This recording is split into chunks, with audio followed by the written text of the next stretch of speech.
اعوذ باللہ من الشیطان الرجیم بسم اللہ الرحمن الرحیم الحمدللہ رب العالمین ثم الصلاة والسلام سیدنا و نبینا و مولانا بالقاسم محمد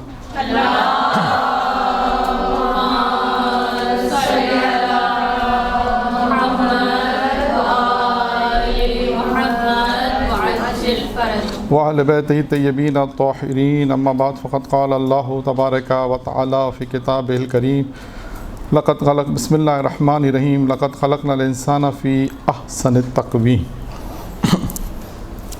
آج کا جو ہمارا موضوع ہے، پہلے ہم اس کا اناؤنس کر دیتے ہیں کہ کس موضوع پر آج کا درس ہے، لیکن وہ باتیں آئیں گی بعد میں، تقریباً 20-25 منٹ کے مقدمے کے بعد، تاکہ جو موضوع مجھے بیان کرنا ہے اس کی اہمیت کے اوپر تھوڑی سی گفتگو ہوگی، تاکہ وہ جو موضوع آنے والا ہے اس کو سمجھنے میں یا اس کی اہمیت کو اس وقت تک ہم نہیں سمجھیں گے جب تک یہ مقدمہ، یہ جو باتیں جو پہلے بیان کی جا رہی ہیں، یہ آپ اس کو سماعت فرمائیں گے تو اس کے بعد یہ بات واضح ہوگی کہ جو چیزیں بیان کی جا رہی ہیں وہ کتنی اہمیت کے حامل ہے۔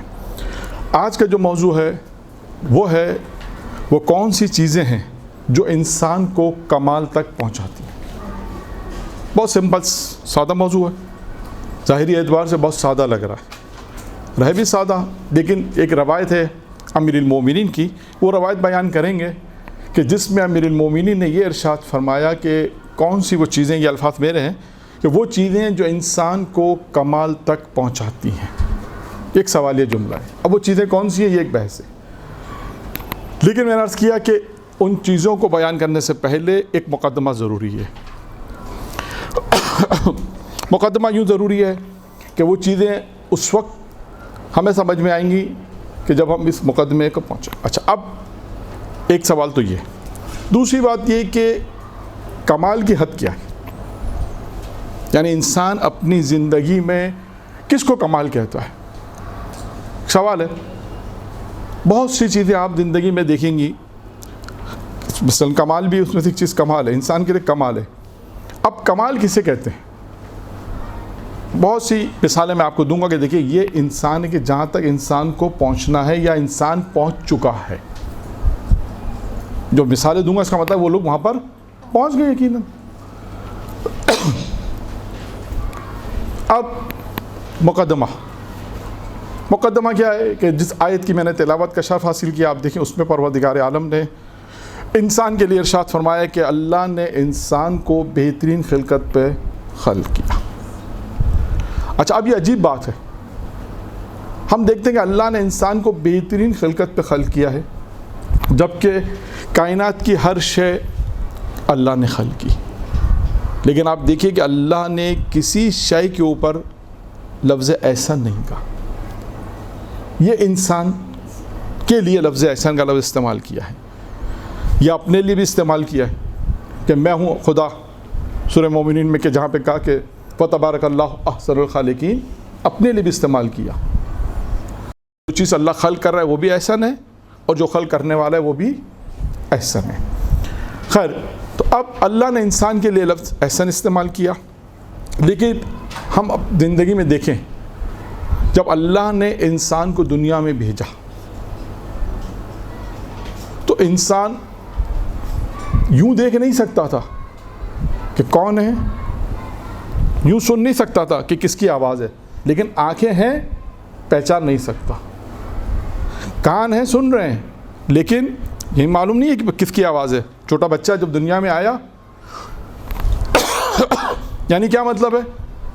کہنا یہ چاہتا ہوں میں کہ اللہ نے جب انسان کو دنیا میں بھیجا تو اس کے لیے پروردگار عالم نے وہ امکانات رکھے کہ جس سے وہ آگے کی زندگی کو اچھے طریقے سے بسر کر سکتا ہے، یا یوں کہیے کہ دیکھیے اور آگے بہتر طریقے سے میں مثال دوں اس کی، کہ ہم یہ دیکھیں کہ دنیا میں اللہ نے انسان کو امکانات دیے، جیسے انسان دنیا میں آیا تو صاحب ثروت نہیں تھا، صاحب مال نہیں تھا، صاحب اقتدار نہیں تھا، صاحب علم نہیں تھا، صاحب عزت نہیں تھا، یعنی اگر آپ دیکھیں انسان جب دنیا میں اللہ نے اس کو بھیجا تو کچھ بھی نہیں تھا اس کے پاس۔ قرآن نے اس کی تعبیر کیا کی ہے کہ جب انسان دنیا میں آیا تو کچھ نہیں جانتا تھا، لیکن اس کا مطلب یہ نہیں ہے کہ کچھ کر نہیں سکتا تھا. یعنی ماں باپ دیے، بہن بھائی دیے، محبت کرنے والے افراد دیے، یہاں تک کہ جب انسان کے پاس وہ امکانات، اللہ نے امکانات دیے انسان کو، اور اس امکانات کی وجہ سے اب انسان دیکھے کہاں تک پہنچا کہ صاحب دولت بھی بنا، صاحب عزت بھی بنا، صاحب علم بھی بنا، صاحب علم بھی بنا، صاحب اقتدار بنا، صاحب عزت بنا. بہت سارے وہ چیزیں جو انسان کے پاس جب دنیا میں آیا تو نہیں تھی، لیکن جب اس کے بعد اللہ نے اسے اس مقام تک پہنچایا، لیکن اس نے اس پہ کوشش کی، اس نے محنت کی. تو اس نے بہت ساری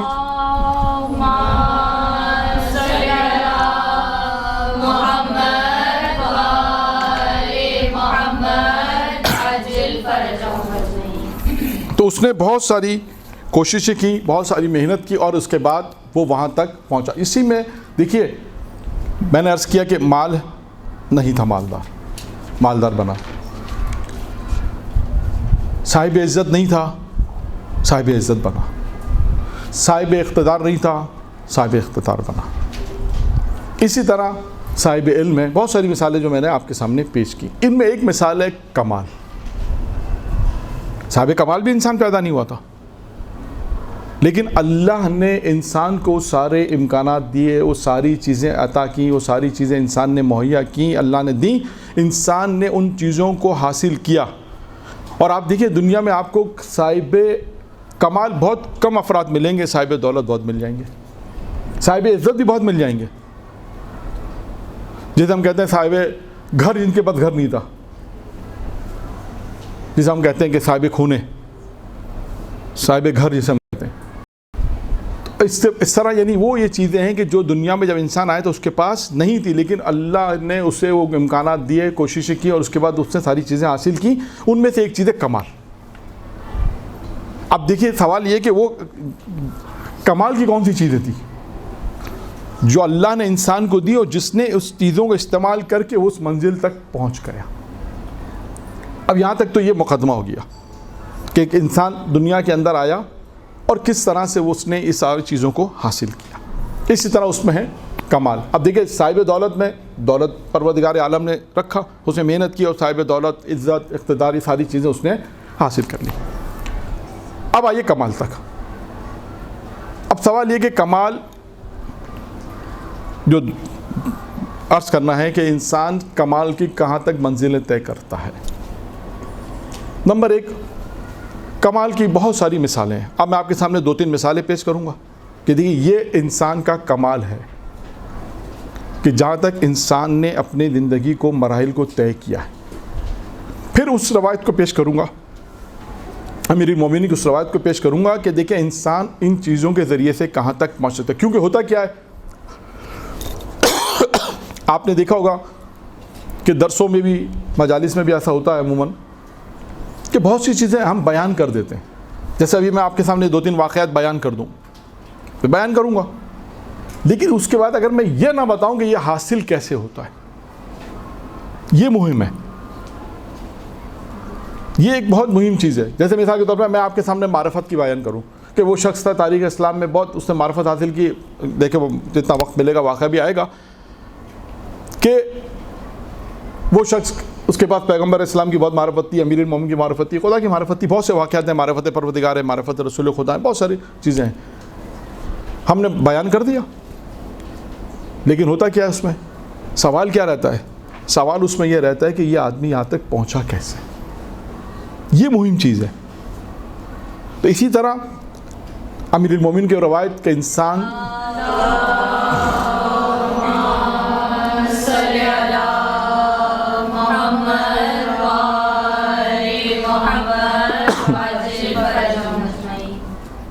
کہ اب میں نے کہا نا وہ روایت تو میں بعد میں بیان کروں گا، لیکن وہ کمالات کیا ہیں کہ جہاں تک انسان پہنچا ہے. نمبر 1،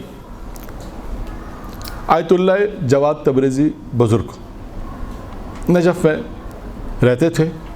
ان کا ایک شاگرد اس واقعے کو نقل کرتا ہے. وہ یہ بیان کرتا ہے کہ میں اپنے استاد جواد تبریزی کے پاس جاتا تھا علم حاصل کرنے، لیکن میں نے دیکھا کہ میرے جو استاد ہیں وہ روزانہ 2 گھنٹے وادی السلام میں بیٹھے رہتے ہیں، 2 گھنٹے جاتے ہیں وادی السلام میں بیٹھے رہتے ہیں۔ اب مجھے نہیں معلوم کہ یہ وہاں کیا کرتے ہیں۔ اچھا، اب شاگرد ہے تو اپنے حساب سے کیا سوچ رہا ہے کہ اپنا وقت ضائع کر رہے ہیں، استاد کے متعلق تو یہ سوچ رہا ہے نا، جو انسان جس کی معرفت نہیں رکھتا اسے نہیں معلوم میرا استاد وہاں جاتا ہے کیا کام انجام دیتا ہے۔ یہ اتفاق سے وہاں جب بھی دیکھا استاد 2 گھنٹے روزانہ وہاں جاتے ہیں تو اس کے ذہن میں خیال آیا کہ میں اپنے استاد سے پوچھوں گا کہ آپ وہاں کیا کرتے 2 گھنٹے، میں اپنی سوچ میں کیا سوچ رہا ہے، 2 گھنٹے وہ ضائع کرتے۔ 2 سوال اور اس کے ذہن میں تھے، 2 سوال اور ذہن میں تھے کہ مجھے ایک خط آیا ہے ایران سے کہ تم واپس آ جاؤ۔ اب انہوں نے کہا میں اپنے استاد سے پوچھوں کہ میں واپس جاؤں ایران یا نہیں جاؤں، یہ ایک سوال استاد سے پوچھنا تھا۔ اور تیسرا سوال یہ تھا کہ میں جس کمرے میں آرام کرتا ہوں، میرے جو قدم ہیں، جو پیر ہیں، وہ اس الماری کی طرف ہوتے ہیں، اور الماری کے بالکل آخری جو ٹاپ فلور جسے ہم کہتے ہیں وہاں پہ قرآن مجید ہے رکھا ہوا ہے۔ اب مجھے یہ سمجھ میں نہیں آ رہا کہ یہ بے حرمتی ہے یا نہیں ہے۔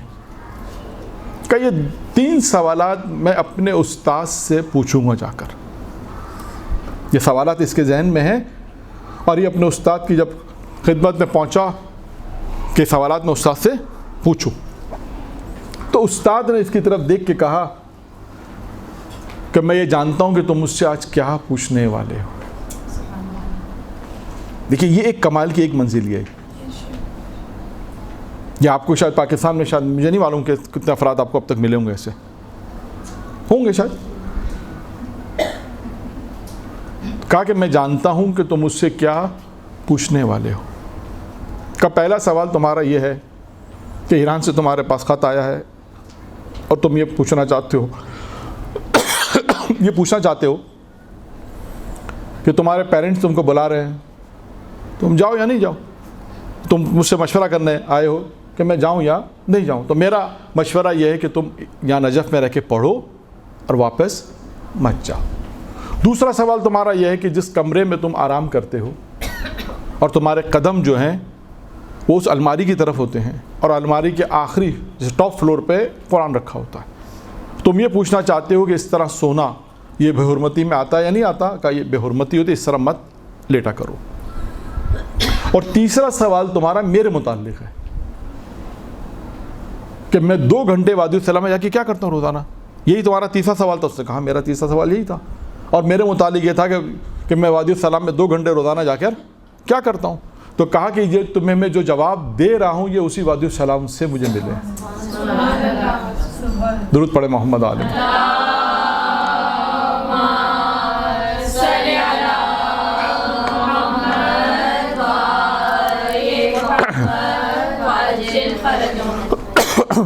ایک منزل یہ ہے کمال کی۔ اب میں آپ کو اگر یہ واقعہ صرف سنا دوں تو کیا ہوگا؟ کہیں گے بہت اچھا، سبحان اللہ، ماشاء اللہ، یہی ہوگا۔ لیکن اس کے پیچھے سوال ہے، وہ یہی سوال رہے گا، ہر واقعے میں یہ سوال آئے گا کہ انسان یہاں تک کیسے پہنچا۔ ٹھیک ہے، بہت سے وجوہات ہوں گی اس میں، ضروری نہیں کہ جو میں وجوہات بتاؤں گا وہی ہو، نہیں ہو سکتا اور بھی وجوہات ہوں گی، کیونکہ کمال تک پہنچنے کے لیے صرف جو روایت میں پڑھوں گا، اب وہ امیر المومنین کی روایت ہے، امیر کا کمال تک انسان کو یہ چیزیں پہنچاتی، اور بھی بہت سے واقعات ہیں۔ اب میں آپ کو ضمنی طور پر شیخ عباس قمی کا واقعہ سناتا ہوں، جو اہل ممبر نے بھی بیان کیا، اہل علم نے اپنی کتابوں میں بھی لکھا۔ اچھا، وہ کمال کا واقعہ بھی ہے۔ کمال سے مراد کیا ہے کہ دیکھیے اللہ نے ان کی زندگی میں اتنی برکت دی، یہ بھی کمال ہے۔ آپ دیکھیے شیخ عباس قمی نے جو کئی کتابیں لکھی نا، دعا کی کتاب ایک ہی، کون سی دعا کی مشہور کتاب ہے؟ وفات الجنہ۔ یہ کتاب جب انہوں نے لکھی، اس پہ کتاب کے متعلق بہت سے واقعات ہیں۔ ایک واقعہ دیکھیں کیا ہے۔ ایک واقعہ اس میں یہ ملتا ہے مفاتی کے حوالے سے کہ جب انہوں نے لکھ لی، لکھنے کے بعد پرنٹ کرنے کے لیے بھیجوا دی پریس میں، کتنی دیر لگتا ہے؟ اب کمپلیٹ ہو گیا کام، بھیجوا دی پرنٹ، ممکن 8-10 دن میں چھپ کے آ جائے گی۔ اس زمانے میں زیادہ ٹائم لگتا ہوگا بہت۔ ایک مرتبہ خیال آیا، یہ واقعہ ضمنی بیان کر رہا ہوں میں، لیکن ہے اسی مورد سے ہی۔ خیال آیا کہ اس پہ میں نے ابھی عمل تو کیا ہی نہیں، اس پہ میں نے ابھی عمل کیا نہیں ہے. ایک مرتبہ اس کو رکوا دیا. رکوانے کے بعد مفاتی پہ 2 سال تک اس پہ عمل کیا، پورا 2 سال عمل کیا، اس کے بعد اسے چھپوایا. دیکھیں اچھا، اب یہ جو زندگی ہے نا، یہ زندگی بہت محنت سے بنتی ہے، بہت ساری چیزیں اس کے اندر شامل ہیں. یہ ضمنی طور پہ میرا واقعہ. اب آئیے وہ واقعہ جو مجھے سنانا تھا، یہ بھی ایک کہ دیکھیں یہ وہ لوگ ہیں مہاراجے، محدث، عالم، بعمل، کہ جن کی زندگی کو جب ہم پڑھتے ہیں تو اس میں ہمیں کمال نظر آتا ہے، ان کی زندگی میں ہمیں برکتیں نظر آتی ہیں، ان کی زندگی میں ہمیں ایسی چیزیں نظر آتی ہیں جو انسان کے لیے ایک نمونہ بن جاتی ہیں. اب مفاتی جو انہوں نے لکھی کتاب، اس کے پیچھے ایک داستان ہے پوری، کہ انہوں نے ایک کتاب لکھی تھی، مشہور کتاب ہے، اردو میں ترجمہ ہوا ہے، مرنے کے بعد کے واقعات لکھے ہیں. اس کا نام ہے فارسی غالباً مناظر آخرہ، اور اردو میں ترجمہ ہے مرنے کے بعد، یعنی مرنے کے بعد کے جو واقعات ہیں وہ انہوں نے اس کتاب میں لکھے ہیں. اچھا، یہ کتاب انہوں نے لکھی تھی کہاں پر؟ نجف اشرف میں. یہ کتاب لکھی تھی نجف اشرف میں. یہ کم منتقل ہو گئے. جب کم منتقل ہوئے، جب یہ کتاب کم میں چھپ گئی اور اس کے بعد مختلف مقامات پر بکنے لگی، تو ان کے والد، دیکھیے جو کمال تک انسان پہنچتا ہے، اس کمال تک پہنچنے کا ایک راز میں بیان کر رہا ہوں. کمال دیکھیے گا، پھر اس کے بعد راز، کہ ان کے والد حرم معصومہ قم میں جاتے تھے نماز کے لیے، تو وہاں پر ایک عالم انہی کی کتاب، یہی مرنے کے بعد، اس کو کھول کر درس دیتا تھا. اور جب درس دیتا تھا تو ان کے والد دیتے تھے کتنا اچھا بیان ہے، کتنی اچھی باتیں کر رہا ہے، اور آ کر اپنے بیٹے سے کہتے تھے، شیخ عباس قمی سے کہتے تھے، تم بھی کچھ کیا کرو، سارا دن گھر میں رہتے ہو، دیکھو عالم کتنا اچھا درس دیتا ہے، اس کو بیان کتنا اچھا ہے. اب آپ اور ہم ہو تو کیا کریں؟ یہ ہمارے معاشرے میں ایسی پریکٹس مثالیں، میں آپ کو مثالیں بھی دیتا ہوں. ہمارے معاشرے میں ہم ہوتے تو کیا کرتے؟ ہم ہوتے تو کیا کرتے؟ مثال اس کی معاشرے میں مثال ہے، فرض کریں آپ نے کسی کو ٹیوشن پڑھایا، یا فرض کریں یہی مذہبی تعلیم دی، ذاکرہ کا کورس کرایا، آپ ٹیچر ہیں، آپ نے ایک ذاکرہ کو مجلس پڑھنا سکھا دی. اب اس نے محنت کی، آپ نے بھی محنت کرائی، اس نے محنت کی، اور بہت اچھی مجلسیں پڑھنے لگی. اور آپ سے آگے کوئی کہے کہ فلاں ذاکرہ دیکھیے کتنی اچھی مجلس پڑھتی ہے، تو کتنا مشکل ہے اس وقت تحمل کرنا. سوچے کتنا مشکل ہے. ورنہ ہم کیا کہتے ہیں فوراً، ارے کچھ نہیں آتا تھا، بہت مشکلوں سے تو اس کو پڑھانا سکھایا، ہم نے سکھایا. بڑی نکمی تھی، اس کی اماں ہمارے پاس چھوڑ کے گئی تھی، کتنا اس کے ساتھ سر کھپائی کی ہم نے. روایتیں یاد نہیں ہوتی تھیں، حدیثیں یاد نہیں ہوتی تھیں، کیوں کہ اس کی تعریف ہو رہی ہے، ہم سے تحمل نہیں ہو رہا. یہ بہت مہم، بہت اہم چیز ہے کہ ہمارے ہاتھ سے کسی کو ہم نے پڑھایا لکھایا، اس کی تعریف ہو ہمارے سامنے، اور ہم اسے تحمل کریں. یہ نہیں ہوتا انسان سے، یہ بہت مشکل کام ہے. لیکن یہ تحمل انسان کو دیکھیں کہاں پہنچا دیتا ہے. یہ کمال ہے نا انسان کی زندگی کا.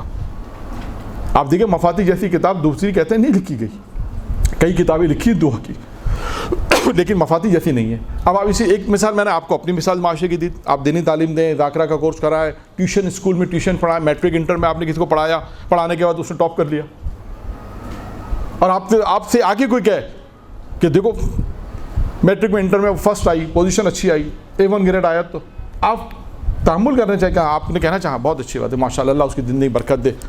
یہ نہیں تو ہم فوراً کیا کہتے ہیں، کچھ بھی نہیں آتا تھا بھائی، بہت مشکل سے محنت کی اس کے اوپر، اس کے ماں باپ کو بہت سمجھایا، کچھ نہیں آتا تھا، دن رات ہم نے محنت کی ہے. یعنی اس کی تعریف ہم سے تحمل نہیں ہوتی. اور بھی بہت ساری مثالیں ہیں، کاروبار کی مثال لے لیجئے، اور بھی بہت ساری. یعنی یہ مثال دیکھیں شیخ عباس قمی کے سامنے یہ ہو رہا ہے کہ ان کی لکھی ہوئی کتاب سے کہ دوسرا عالم درس دے رہا ہے، اور ان کے سامنے تعریف ہو رہی ہے، اس عالم کی تعریف ہو رہی ہے. کتنا تحمل ہے. لکھا ہے کتاب میں کہ بعض لوگوں نے یہ لکھا ہے کہ انہوں نے کہا کہ میرا بہت دل چاہا کہ میں کہوں اپنے والد سے کہ جس کی آپ تعریف کر رہے ہیں نا، وہ جو پڑھ رہا ہے وہ میری ہی لکھی ہوئی کتاب ہے. لیکن کہتے ہیں یہ تحمل اللہ کو بہت پسند آیا. یہ کمال، یہ دیکھیں کتاب کمال تک پہنچی. آج محدث کا نام ہے شیخ عباس شیخ کا، ان کی زندگی بابرکت ہے. اور یہ تحمل دیکھیں انسان کو کہاں پہنچا دیا. تو کہتے ہیں بعض لوگوں نے لکھا کہ یہی تحمل تھا کہ جو اللہ کو پسند آئے تو اللہ نے انہیں یہ طاقت قدرت دی تو انہوں نے مفاتیح جیسی کتاب کو لکھا. لیکن مفاتیح کیا ہے؟ دعاؤں کے مجموعوں کو ایک جمع کیا ہے. مختلف دعائیں آپ دیکھیں ماہ رمضان میں، رمضان قریب آ رہا ہے، بلکہ ابھی تو لوگ ماشاءاللہ رجب سے عادی ہو گئے مفاتیح کو کھولنے کے لیے. آپ دیکھیں ہر گھر میں شاید نہج البلاغہ نہ ہو لیکن مفاتیح. تو یہ انسان جو کمال تک پہنچنے کی ایک چیز کیا ملی ہمیں؟ تحمل. یا غیر روایت، ابھی میں نے وہ روایت بیان نہیں کی لیکن بیچ میں جو واقعات آ رہے ہیں اس کے ساتھ ساتھ میں آپ کو بیان کرنا چاہتا ہوں کہ دیکھیں یہ انسان ہے کہ جو ان کی زندگی دیکھیں کتنی بابرکت زندگی ہے. تو کم وقت کے اندر کئی کتابیں لکھی ہیں شیخ عباس نے. سفینۃ البحار 8 جلدوں پر لکھی ہیں، بیت الاحزان جناب زیارہ پہ لکھی ہے. کئی کتابیں جو شیخ عباس قمی نے لکھی ہیں. تو انسان کی زندگی میں انسان اگر چاہتا ہے کہ ترقی کرے، تحمل ہو تو کمال کی منزلوں تو پہنچتا ہے، زندگی بابرکت بن جاتی ہے اور دوسرے اس سے استفادہ کرتے ہیں. تو خیر یہ ایک واقعہ میں نے آپ کے سامنے جواد تبریزی کا بیان کیا. اب آئیے جناب موسیٰ کے زمانے میں، بلکہ اس سے پہلے ایک واقعہ اور بیان. میں صرف اس لیے واقعات کمال کے بیان کر رہا ہوں کہ ہم یہ دیکھیں کہ یہ وہ افراد ہیں جو یہ کمال تک پہنچتے ہیں. ایک ظاہر یہ بیان کرتا ہے، طالب علم ہے، اس کا استاد و شاگرد کی، یہ بھی استاد و شاگرد کی گفتگو ہے. استاد شاگرد سے پوچھتا ہے کہ تو کل رات تم نے کون سا نیک کام کیا؟ وہ کہتا نہیں کوئی خاص کام نہیں کیا. کہا نہیں کوئی نیک کام تم نے کیا؟ کہا میں نے کوئی نیک کام نہیں کیا. جب بہت زیادہ استاد نے پوچھا تو شاگرد نے کہا کل رات کو کچھ زوار آئے تھے میرے گھر اور کمرہ میرا چھوٹا تھا، کچھ آرام کر رہے تھے. تو ایک زائر تھا، رات کو جب وہ لیٹا آرام کرنے کے لیے تو میں بھی اس کمرے میں لیٹا ہوا تھا. تو اس کا پیر میرے پیر پہ رکھا اور میری آنکھ کھلی. مجھے پریشانی تکلیف ہو رہی تھی لیکن میں نے یہ خیال کیا کہ اگر میں اس کا پیر اٹھا کے ہٹا دوں تو اس کی آنکھ کھل جائے گی. تو وہ اتنا تھکا ہوا ہے، زیارت کر آیا ہے، اس کی نیند خراب ہو جائے. دیکھیں آپ سوچئے کہ کتنا خیال کرنا پڑتا ہے تو انسان کمالات تک پہنچتا ہے نا. یہ چھوٹی سی چیز ہے بہت، لیکن آج ہم اپنے گھر میں، اپنے گھر کی 4 دیواری میں اگر کچھ سنتے ہیں، حتیٰ نوحہ بھی سن رہے ہیں اور بہت ساری چیزیں مثالیں، اگر کسی کو تکلیف پہنچے تو انسان کو دیکھنا چاہیے. بھارت اب یہ سوچے وہ نیک کام ہے نا. یہ تو میں نے ایک ضمنی مثال دی کہ انسان پوری کوشش کرے کہ ہماری وجہ سے کسی کو تکلیف نہ پہنچے. یہ کلی قاعدہ ہے. مومن کی 7 صفات ہے نا، اس میں بھی یہی روایت میں بھی یہی ہے کہ انسان یہ دیکھے کہ ہماری ذات سے کسی کو نقصان نہ پہنچے. اچھا اس میں نقصان بھی کچھ نہیں پہنچ رہا، اس کی صرف آنکھ کھلے گی، لیکن اس نے کیا خیال کیا کہ زوار ہے، تھکا ہوا آیا ہے، اگر آنکھ کھل کے پھر دوبارہ نیند نہیں آئی تو کتنی مشکل ہوگی. کہا میں نے اس تکلیف کو تحمل کیا. یہاں پہ بھی دیکھیں تحمل آ گیا، یہاں بھی تحمل آیا کہ اس تکلیف کو، اس پریشانی کو میں نے تحمل کیا ساری رات. تو وہ شاگرد کہتا ہے کہ بس یہی مطلب. تو استاد کیا کہتا ہے؟ استاد کہتا ہے کہ تبھی میں یہ کہوں کہ جو نور آج تمہارے چہرے پر ہے کل نہیں تھا. استاد یہ کہتا ہے. اچھا اب میرا سوال آپ سے، استاد نے کیسے پہچانا؟ اس کا کیا مطلب ہے کہ استاد بھی اس سے زیادہ اس کمال کی منزل پہ تھا جو اس نور کو دیکھ رہا تھا. یہ مہم ہے. یعنی استاد کے اندر بھی اتنی صلاحیت تھی کہ وہ اس نور کو دیکھ رہا تھا. ابھی ہم کمرے میں بیٹھے ہیں، کوئی آ جائے ایسا نیک آدمی، کچھ ہو سکتا ہے وہ صاحب نور ہو، ہمیں تو نہیں نظر آ رہا، لیکن اللہ اگر ہمیں توفیق دے کہ وہ آنے والے چہرے پر جو نور ہے ہم اس کو درک کر سکے تو ہم اس سے پوچھ سکتے ہیں کہ تم نے کل رات کو کون سا نیک کام کیا. لیکن اگر ہم اس کے نور کو درک نہیں کر رہے، اس کا مطلب ہے ہمارے پاس وہ کمال نہیں. دیکھیں یہ چیزیں کہ انسان کمال کی یہ منزلیں ہیں کمال تک، یہ کمال ہے زندگی میں. اور ایک آخری چیز، بہت سے واقعات ہیں. آخری جناب موسیٰ ایک جگہ سے گزر رہے تھے، دیکھا کہ ایک چرواہا بیٹھا ہوا ہے، بکری چرانے والا چرواہا بیٹھا ہوا ہے، اور چرواہا جو بیٹھا ہوا ہے جناب موسیٰ کو پیاس لگی تو جناب موسیٰ نے اسے پانی طلب کیا. کہا کہ پانی مل جائے گا. اس نے کہا بیٹھیے. اس کے بعد ایک لکڑی تھی، اس عصا تھا، اس نے